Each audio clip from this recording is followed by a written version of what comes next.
оқушылар, математикалық статистиканың екінші тақырыбы ол сенімділік интервалы. Яғни сенімділік интервалы міне осылай беріледі. Мына тік жақшама, жай жақшама айырмашылығы жоқ. Өйткені біз енді нормаль таралымда білесіздер, нүктенің именно шеткі нүктеге кірудің ықтималдығы нөл ғой. Сондықтан кейбір кітаптарда тік жақша тұрады, кейбірінде жай жақша тұрады, оған мән бермеңіздер. Енді мұндағы айтып, мынау x дегеніміз ол ортасы, таңдаманың ортасы болуы мүмкін. Бағана алдыңғы сабақта айттым. Бізде кейде x пен μ болғаннан кейін, екеуі тең болғаннан кейін ол таңдама немесе басшының екеуінің де ортасын ала береміз. Z деген сенімділік коэффициенті деп аталады.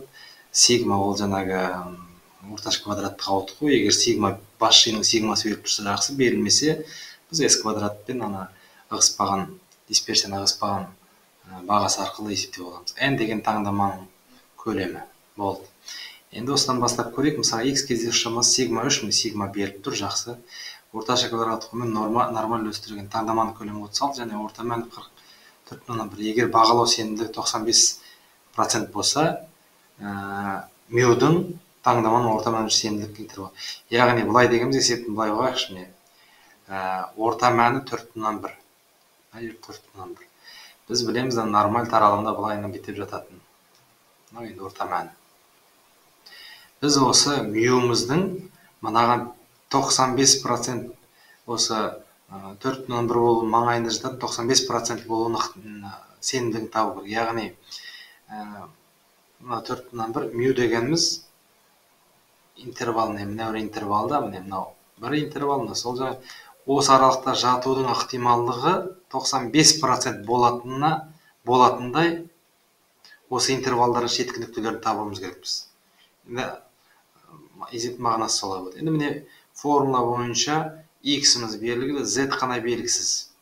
Z табу үшін бізде 95% сенімділік болып тұрғанда, ана бағалау нормальды түсіндірейін, қайттан бір салып жүрейін.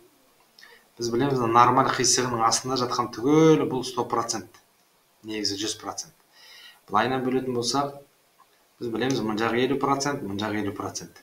Енді бізде 95% өверім болуымыз керек, яғни 95 дегеніміз, мынаншы 95, оның жеке-жеке мына ортасынан бөлетін болсақ, мына жағы қанша деген сөз 95 2-ге бөлсек, 95 бөлінген 2 ол 45, 46, 47 жарым проценттен келеді. Яғни мына жағында 47 жарым, мына жағында емесе мына жерде 47 жарым процент, мына жағында 47 жарым процент. Бірақ біз жаңағы нормаль таблица кестелерінде бізде общий мына жақтан бастап түгелінің қосындысы берген. Сонда біз мына 50 мен бір сан бар бізде, z деген мына жерде бір сан бар. Ол z-дің мына жақ проценті қанша болу керек? Біз білеміз, мына жақ 47 жарым болды, а мына жақтың полный есептелгеннен мына жақты 50 дейміз.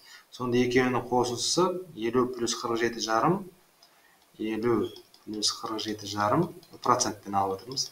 Сол кезде ол 97,5% болып тұр.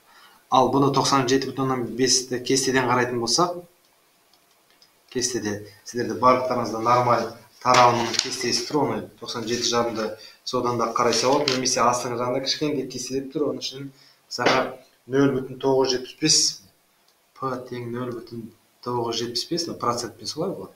Осының астында z тең, осының астында қарасаңыздар z тең 1,96. Z-дің орнына 1,96 аламыз да есептейміз. Сонда кесіндінің x орташасы 4,1 минус 1,96 көбейтілген сигмамыз бізде 3 болған, бөлінген түбірасында, яғни 36 түбірасында. Осыдан басталады, 4,1-ден плюс 1,96 дәл осы көбейтілген 3 бөлінген 6 дей салайық. Енді ары қарай есептеулер калькулятордың күшімен ғана есептей саласыздар. Есептесек, мен бағана есептеп қойғам, ашып қарай салайын. Уақытты созбай, міне бұл есептеулерден шығатын болсақ, біздің интервалы 3,112-ден 5,08. 3,12, 5,08. Яғни 3,12-ден 5,08-ге. Міне мына ортасы, бұлай бірдей сан, мұн жақта да енді 3,112, бұл жерде 5,08. Яғни біздің таңдамалардан әртүрлі орта мән шығуы мүмкін, бірақ орта мәннің бағасы 3,112-ден үлкен болады, және 5,108-ден кіші болады деген тұжырымға біз 95% сенімдіміз деген сөз. осымен сабақ аяқталды.